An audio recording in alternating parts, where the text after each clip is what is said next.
6-ാം സങ്കീർത്തനം സമയമൊട്ടും കളയാതെ ഈ സങ്കീർത്തനത്തിൽ നിന്നും 1-2 കാര്യങ്ങൾ ദൈവജനത്തോട് പങ്കുവെക്കുവാൻ കർത്താവിൽ ആഗ്രഹിക്കുകയാണ്. 56-ാം സങ്കീർത്തനം, അതിൻ്റെ എല്ലാ വാക്യങ്ങളും വളരെ പ്രധാനപ്പെട്ട വാക്യങ്ങളാണെങ്കിലും ഇതിലെ ഏറ്റവും എനിക്ക് കുറച്ച് എന്നെ സ്വാധീനിച്ച ഒരു വാക്യം എന്ന് പറയുന്നത് അതിൻ്റെ 9-ാമത്തെ വാക്യമാണ്. ആ വാക്യത്തെ നിന്നുകൊണ്ട് 1-2 കാര്യങ്ങൾ ദൈവമക്കളുമായി ഷെയർ ചെയ്യുവാൻ കർത്താവിൽ ആഗ്രഹിക്കുക. വാക്യം ഒന്ന് വായിക്കാം.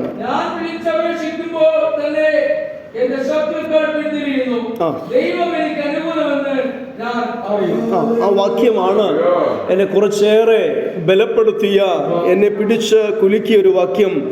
ഞാൻ വിളിച്ചപേക്ഷിക്കുമ്പോൾ തന്നെ എൻ്റെ ശത്രുക്കൾ പിന്തിരിയുന്നു. ദൈവം എനിക്ക് അനുകൂലമെന്ന് ഞാൻ അറിയുന്നു. ഒരു ഭക്തന്റെ ഹൃദയത്തിനകത്തെ അതിശക്തമായ ഉറപ്പിൽ നിന്നുള്ള ഒരു വാക്യമാണ്, അദ്ദേഹത്തിൻ്റെ വാചകങ്ങളാണ് അവിടെ താൻ കുറിക്കുന്നത്. ദൈവം എനിക്ക് അനുകൂലമെന്ന് ഞാൻ അറിയുന്നു. സ്തോത്രം. ഇന്ന് പകൽ സ്തോത്രം, ദൈവമക്കൾ അറിഞ്ഞിരിക്കേണ്ട വലിയൊരു യാഥാർത്ഥ്യത്തെ ഭക്തൻ വെളിപ്പെടുത്തുകയാണ്. ഈ ലോകത്തിൽ എന്തെല്ലാം എനിക്ക് പ്രതികൂലമായാലും, ആരെല്ലാം എനിക്ക് പ്രതികൂലമായി തീർന്നാലും, എനിക്കൊരു കാര്യത്തിൽ വളരെ ഉറപ്പുണ്ട്.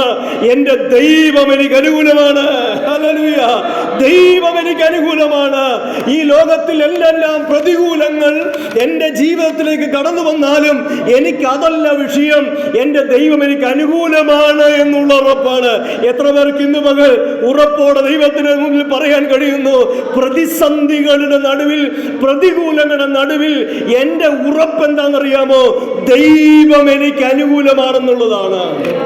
ഒരിക്കൽ പൗലോസ് അപ്പോസ്തലൻ റോമർക്ക് ലേഖനം എഴുതുമ്പോൾ 8-ാം അധ്യായം 31-32 വാക്യങ്ങളിൽ അദ്ദേഹം വളരെ കരുത്തോടുകൂടെ ചോദിക്കുന്ന ഒരു ചോദ്യമുണ്ട്. ദൈവം അനുകൂലമെങ്കിൽ പ്രതികൂലം ആരാ? ഹല്ലേലൂയ.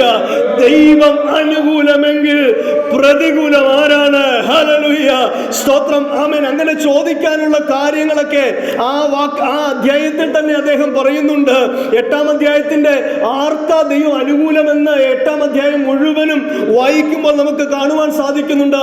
ആമേൻ. റോമാലേഖനം 8-ാം അധ്യായം 1-ാമത്തെ വാക്യത്തിൽ ഇപ്രകാരം, ക്രിസ്തുവേശുവിലുള്ളവർക്ക് ഒരു ശിക്ഷാവധിയും. അപ്പൊ ക്രിസ്തുവേശുവിലുള്ളവർക്കും അതിന് പുറത്തുള്ള 2 വിഭാഗങ്ങളായിട്ട് തിരിച്ച് ഈ അധ്യായത്തിന്റെ അകത്ത് ചില കാര്യങ്ങൾ പൗലോസ് പറയുകയാണ്. ഒന്ന്, ക്രിസ്തുവേശുവിലുള്ളവർക്ക് ഒരു ശിക്ഷാവധിയും ഇല്ല. അപ്പൊ ക്രിസ്തുവേശുവിൽ ഇല്ലാത്തവർക്ക് ശിക്ഷാവധി ഉണ്ട് എന്നർത്ഥം. ഹല്ലേലൂയ. ഈ രക്ഷ എന്ന് പറഞ്ഞാൽ എന്താ? നിത്യ നരകമെന്ന തീപ്പൊയ്കയിൽ നിന്നുള്ള വിടുതലാണ് രക്ഷ എന്ന് പറയുന്നത്. കൃപയാൽ നമുക്കത് കണ്ടെത്തുവാൻ, പ്രാപിപ്പാൻ ദൈവം നമുക്ക് കൃപ തന്നല്ലോ. ആമേൻ. സ്തോത്രം. ആമേൻ.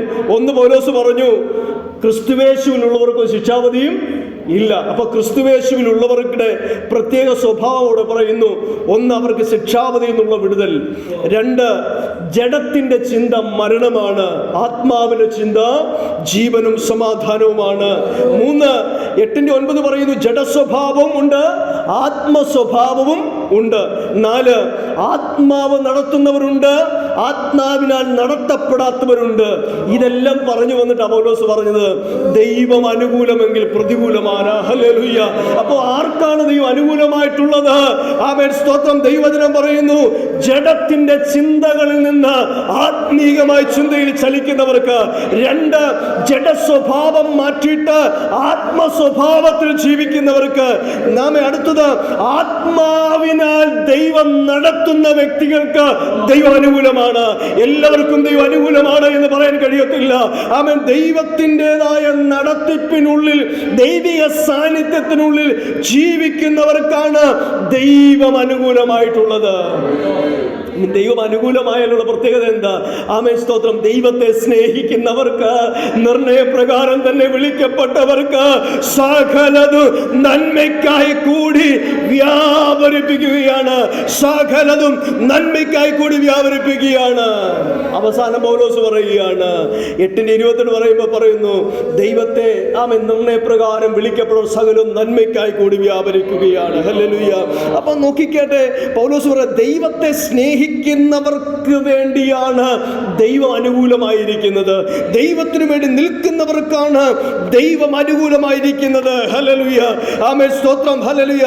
ഇവിടെ അങ്ങനെ ദൈവത്തെ സ്നേഹിച്ചാൽ ദൈവം അനുകൂലമാവുകയാണ്. സ്വന്തം പുത്രനെ ആദരിക്കാതെ നമുക്കെല്ലാവർക്കും വേണ്ടി ഏൽപ്പിച്ചവൻ. ഇതിന്റെ അകത്ത് രണ്ട് ചിന്തകളുണ്ട്. പൗലോസ് പറയുന്നു, ദൈവം എനിക്ക് അനുകൂലമാണ്. രണ്ട്, ആമേൻ, സ്തോത്രം, ആമേൻ, ആ ദൈവം എൻ്റെ ജീവിതത്തിൽ സകലവും നൽകിത്തരാൻ വിശ്വസ്തനാണ്. ഇനി ദൈവം അനുകൂലമാണെന്ന് പറയുന്ന ചില പദങ്ങൾ ബൈബിളിൻ്റെ അകത്തുണ്ട്. പദങ്ങളെ നമ്മൾ വിവക്ഷിച്ചാൽ ചില പദങ്ങളുണ്ട്. ഒന്ന് റോമൻ 8:31 പറയുന്നു ദൈവം അനുകൂലമാണ്.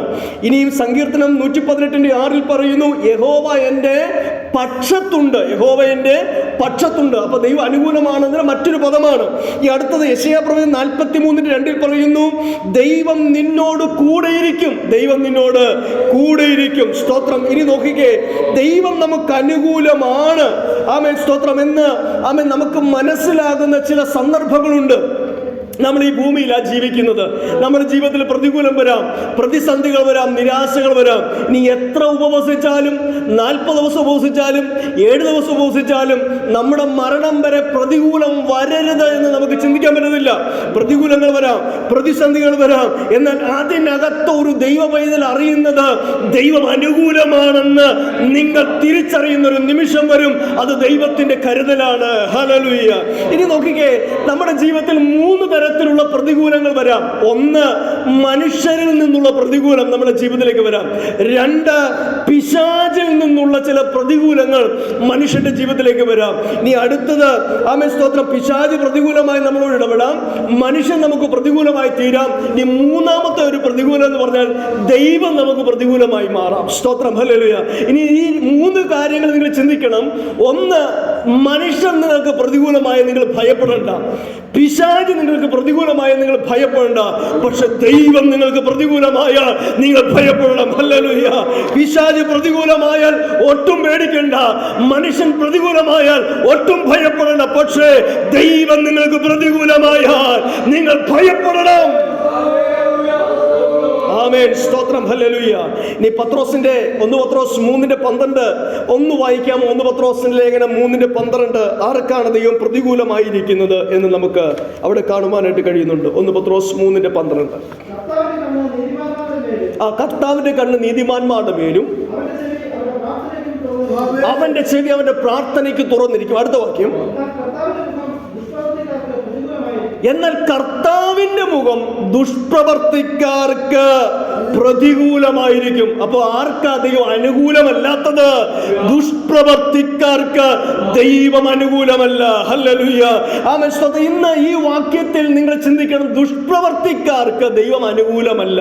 അപ്പൊ ഈ ദുഷ്പ്രവർത്തിയുടെ നേരെ ഓപ്പോസിറ്റ് വാക്ക് എന്താണ്? സൽപ്രവർത്തി. എന്താണ്? സൽപ്രവർത്തി. ദുഷ്പ്രവർത്തിയുടെ നേരെ ഓപ്പോസിറ്റ് വാക്കാണ് സൽപ്രവർത്തി. അപ്പൊ ദൈവം ആർക്കാണ് അനുകൂലമായിരിക്കുന്നത്? സൽപ്രവർത്തികൾ ചെയ്യുന്നവർക്കാണ്. ഹല്ലേലൂയ. നാം നമ്മെ തന്നെ വിലയിരുത്തുക. ഈ വചനത്തിന്റെ അടിസ്ഥാനത്തിൽ ദൈവം എനിക്ക് അനുകൂലമാകാൻ, ആമേൻ, എന്റെ ജീവിതത്തിൽ എന്തെല്ലാം മാറ്റങ്ങൾ വരുത്തണം, എന്റെ ജീവിതത്തിൽ എന്തെല്ലാം മാറ്റങ്ങൾ വിധേയപ്പെടണമെന്ന് ഈ വചനത്തിന്റെ അടിസ്ഥാനത്തിൽ നമ്മുടെ ജീവിതത്തെ ക്രമീകരിക്കുവാൻ ദൈവം നമ്മോട് ആവശ്യപ്പെടുകയാണ്. അപ്പോൾ സൽപ്രവർത്തികൾ ചെയ്യുന്നവർക്ക് ദൈവം അനുകൂലവും ദുഷ്പ്രവർത്തികൾ ചെയ്യുന്നവർക്ക് ദൈവം പ്രതികൂലമായി നിൽക്കുകയാണ്. പൗലോസ് ചോദിക്കുക, ദൈവം അനുകൂലമെങ്കിൽ പ്രതികൂലമാര്? ഹല്ലേലൂയ, ആമേൻ, സ്തോത്രം. ഇനി എസ്രായുടെ പുസ്തകത്തിന്റെ 8:22 ഒരു വാക്യമുണ്ട്, ദൈവത്തെ ഉപേക്ഷിക്കുന്ന ഏവർക്കും ദൈവം പ്രതികൂലമാണ്. ദൈവത്തെ ഉപേക്ഷിക്കുന്ന ഏവർക്കും ദൈവം പ്രതികൂലമാണ്. അങ്ങനെയെങ്കിൽ സ്വന്തം ജനമായ ഇസ്രായേൽ ദൈവത്തിൽ നിന്നും അകന്നു പോകുന്ന സാഹചര്യങ്ങളെല്ലാം ദൈവം അവർക്ക് പ്രതികൂലമായി നിന്നിട്ടുണ്ട്. ഹല്ലേലൂയ. അവർ ദൈവത്തോട് നിലവിളിച്ചാൽ ആ നിലവിളിയുടെ മുമ്പിൽ അനുദപിച്ച് മടങ്ങി വരുന്നത് വരെ ദൈവം അവർക്ക് പ്രതികൂലമായി തീർന്നിട്ടുണ്ട്. അതുകൊണ്ട് ഇന്ന് പകൽ ഒരു കാര്യം ഓർക്കുക, എന്റെ ദൈവം നമുക്ക് അനുകൂലമായി തീരുവാൻ, ആമേൻ, ദൈവം നമുക്ക് അനുകൂലമാണോ, ദൈവം നമുക്ക് പ്രതികൂലമാണോ എന്ന് ദൈവവചനത്തിലൂടെ നമുക്ക് ശോധന ചെയ്യുവാൻ ദൈവം നമ്മോട് പറയും. ഇനി ഈ സങ്കീർത്തനത്തിലേക്ക് ഒന്ന് വരികയാണെങ്കിൽ, ഈ സങ്കീർത്തനത്തിൽ പൗലോസ് അപ്പോസ്തലൻ, ആമേൻ, പറയുന്ന ഈ വാക്യം, ദൈവം എനിക്ക് അനുകൂലമാണ് എന്ന് സങ്കീർത്തനക്കാരൻ പറയാനുള്ള കാരണം എന്താണെന്നറിയാമോ? ഈ ആ സങ്കീർത്തന തുടക്കത്തിൽ പറയുന്നുണ്ട്, മനുഷ്യർ എന്നെ വിഴുങ്ങുവാൻ പോകുന്നു, അല്ലേ? മനുഷ്യർ എന്നെ, അപ്പൊ സാഹചര്യം നോക്കിയേ, മനുഷ്യൻ വിഴുങ്ങാൻ വരുന്നു. 6:5 വായിച്ചാട്ടെ. 6:5, 56-5 വാക്യം ഒന്ന് വായിച്ചാട്ടെ. ഇടവിടാതെ അവരുടെ വാക്കുകളെ കോട്ടിക്കളയുന്നു, അവരുടെ വിചാരങ്ങളൊക്കെ എൻ്റെ നേരെ തിന്മയ്ക്കാകുന്നു, അവർ കൂട്ടം കൂടി ഒളിച്ചില്ല. അങ്ങനെ ഒത്തിരി പ്രതിസന്ധികളിലൂടെ ദാവീദ് കടന്നു പോവുകയാണ്. ഇനി 56-ാം സങ്കീർത്തനം ഇങ്ങനെ വായിച്ചു. ഒത്തിരി പ്രതിസന്ധികളുടെ നടുവിൽ താൻ ആയിരിക്കുമ്പോഴും താൻ ദൈവത്തെ വിളിച്ചപേക്ഷിക്കുമ്പോൾ തൻ്റെ ഹൃദയത്തിൻ്റെ ഉറപ്പ് എന്താണെന്നറിയാമോ? ഞാൻ വിളിച്ചപേക്ഷിക്കുന്ന നാളിൽ ദൈവം എൻ്റെ പ്രാർത്ഥന കേൾക്കും, ദൈവം എനിക്ക് അനുകൂലമെന്ന് ഞാൻ അറിയുന്നു. ഹല്ലേലൂയ. മനുഷ്യർ വിഴുങ്ങുവാൻ ഭാവിപ്പിക്കുമ്പോൾ, വാക്കുകളെ കോട്ടിക്കളയുമ്പോൾ, ജീവിതത്തിൽ പിടിച്ചു നിൽക്കുവാൻ കഴിയാത്ത പ്രതിസന്ധികൾ വരുമ്പോൾ, നിലയില്ലാത്ത ആഴങ്ങളിലേക്ക് താണുപോകുമ്പോൾ, മരണത്തിന്റെ പാശങ്ങൾ പിടിക്കുമ്പോൾ, തന്റെ ജീവിതത്തിലെ ഉറപ്പൊന്നേ ഉള്ളൂ, ദൈവം എനിക്ക് അനുകൂലമാണെന്ന് ഞാൻ അറിയുന്നു. ഇന്ന് പകൽ എത്ര പേർക്ക് ഉറപ്പുണ്ട്? ഏത് പ്രതിസന്ധി വന്നാലോ, ഏത് കഷ്ടതകൾ വന്നാലോ, ഏത് നിരാശകൾ വന്നാലോ, ആരൊക്കെ നിങ്ങൾക്ക് അനുകൂലമല്ലെങ്കിലും ദൈവം നിങ്ങൾക്ക് അനുകൂലമാണെന്ന് എത്ര പേർക്ക് ഉറപ്പോടെ പറയാൻ കഴിയുന്നു? പിശാച് കേൾക്കെ ആത്മാവിൽ വിളിച്ചു പറ, എന്റെ ദൈവം എനിക്ക് അനുകൂലമാണ്. ഉലകത്തിൽ ഏതൊരു ശക്തി എനിക്കെതിരെ എഴുന്നേറ്റ് വന്നാലും എന്റെ ജീവിതത്തിന്റെ ഉറപ്പ് ഇന്ന് പകൽ ഞാൻ വിളിച്ചു പറയുന്നു, ദൈവം എനിക്ക് അനുകൂലമാണ്. അത് വേഷം മാറി വരുന്ന ഏത് പ്രതിസന്ധിയാകാം, രോഗങ്ങളാകാം, കഷ്ടങ്ങളാകാം, നിന്ദകളാകാം, നിരാശകളാകാം, പക്ഷെ എന്റെ ഉറപ്പ് ഞാൻ വിളിച്ചു പറയുന്നു, എന്റെ ദൈവം എനിക്ക് അനുകൂലമാണ്. നിങ്ങളുടെ കുടുംബത്തെ തകർക്കുന്ന, തലമുറയ്ക്കെതിരായി നിൽക്കുന്ന, നിങ്ങളുടെ ഭാവിക്കെതിരായി നിൽക്കുന്ന, നിങ്ങളുടെ ജീവിതത്തിനെതിരായി നിൽക്കുന്ന വെല്ലുവിളികൾ നോക്കി ഇന്ന് പകൽ ആത്മാവിൽ പ്രഖ്യാപിക്കുക, എന്റെ ദൈവം എനിക്ക് അനുകൂലമാണ്. ആമേൻ, ഹല്ലേലൂയ. അതുകൊണ്ടൊരു പാട്ടുകാരൻ പാട്ടെഴുതിയപ്പോൾ അതേ പ്രകാരം പാടി, ദൈവം എനിക്ക് അനുകൂലം, അത് നന്നായിട്ട് ഞാൻ അറിയുന്നു. ദൈവം അനുകൂലമെങ്കിൽ ആരെനിക്ക് പ്രതികൂലമായിരിക്കും. ഇന്ന് പകൽ ഈ വചനത്തെ ഹൃദയത്തിനകത്തെ കേട്ടെടുത്തു. പ്രതിസന്ധി വരുമ്പോൾ, കണ്ണുനീര് വരുമ്പോൾ, കഷ്ടത വരുമ്പോൾ നിരാശപ്പെട്ടു പോകരുത്. ഈ കണ്ണുനീരിന്റെ നടുവിൽ അനുകൂലമായ ഒരുവൻ എന്നോടുകൂടെയുണ്ട്. ഈ പ്രതിസന്ധിക്കകത്ത് അനുകൂലമായ ഒരുവൻ എന്റെ കൂടെ ഉണ്ട്. എന്റെ ജീവിതത്തിന്റെ അവസ്ഥകളുടെ നടുവിൽ എനിക്ക് അനുകൂലമായൊരു ദൈവം എന്നോട് കൂടെ ഉണ്ട്. വിശ്വസിക്കുന്നവർക്കായി നന്ദിയോടെ കർത്താവിനെ സ്തുതിക്കുകയാണ്. ഹല്ലേലൂയ. പൗലോസ് യാത്ര ചെയ്യുന്ന സമയത്ത്, അവരുടെ കപ്പൽ അപകടത്തിൽപ്പെടുന്ന സമയത്തും, ആമേൻ, സ്തോത്രം, പൗലോസിനോട് ദൈവം പറഞ്ഞൊരു ദൂതുണ്ട്, നീ യെരുശലേമിൽ പ്രസംഗിച്ചതുപോലെ റോമിൽ നീ പ്രസംഗിക്കും. ഹല്ലേലൂയ. കാറ്റ് പ്രതികൂലമായി അടിച്ചോട്ടെ, ചരക്കുകളൊക്കെ ഈ കടലിലെടുത്ത് എറിഞ്ഞോട്ടെ, പക്ഷെ ഇതിനകത്തിരിക്കുന്ന ഒരു വ്യക്തിയുടെ ജീവൻ അപകടം സംഭവിക്കത്തില്ല. നിന്നെ കുറിച്ചുള്ള വാഗ്ദത്തങ്ങൾ, നിന്നെ കുറിച്ചുള്ള ആലോചനകൾ ദൈവം നൽകിയിട്ടുണ്ടെങ്കിൽ, അദൃശ്യമായ ചില ശക്തികൾ നിന്റെ ജീവിതത്തിന്റെ വാഗ്ദത്തങ്ങൾക്കെതിരെ പോരാടുമ്പോൾ ഓർക്കുക, ഈ വാഗ്ദത്തങ്ങളെ തകർക്കുവാൻ ശത്രുവിന് സാധ്യമല്ല. ചിലപ്പോൾ ചില സാമ്പത്തിക തലങ്ങളിൽ ചില പ്രതിസന്ധികൾ ഉണ്ടാക്കാം, ചില മേഖലകളിൽ ചില കൊടുങ്കാറ്റുകൾ നിന്റെ ജീവിതത്തിൽ ആഞ്ഞടിച്ചേക്കാം, പക്ഷേ നിന്നോടുള്ള വാഗ്ദത്തം റോമിലെത്തുമെന്നാണ്, അവിടെ സാക്ഷ്യം പറയുമെന്നാണ്. ആ വാഗ്ദത്തത്തെ തകർക്കാൻ ശത്രുവിന്റെ ഓരോ തീരങ്ങളിലും